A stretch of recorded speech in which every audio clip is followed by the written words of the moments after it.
ফেব্রুয়ারি ঘিরে বাংলাদেশের রাজনীতিতে নতুন করে উত্তাপ।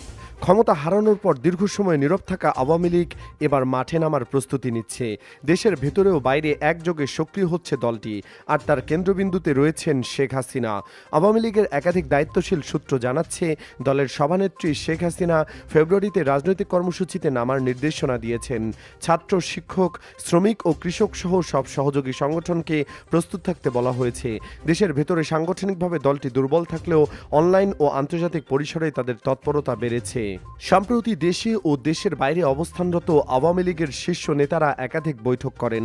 কলকাতার সল্টলেকে অনুষ্ঠিত সর্বশেষ বৈঠকে শেখ হাসিনা সরাসরি উপস্থিত না থাকলেও ভার্চুয়ালি দিক নির্দেশনা দেন বলে তার নেতারা নিশ্চিত করেছেন। বৈঠক শেষে আইনশৃঙ্খলা পরিস্থিতি, দ্রব্যমূল্যের ঊর্ধ্বগতি এবং অন্তর্বর্তী সরকারের বিরুদ্ধে জন অসন্তোষের বিষয়গুলো তুলে ধরা হয়। এদিকে ভারতের দিল্লিতে পরপর সংবাদ সম্মেলন ও সেমিনারের মাধ্যমে আন্তর্জাতিক মহলে দৃষ্টি আকর্ষণের চেষ্টা করছে Awami League. Safe democracy in Bangladesh শীর্ষক এই অনুষ্ঠানে শেখ হাসিনার একটি রেকর্ড করা অডিও বার্তা প্রচার করা হয়।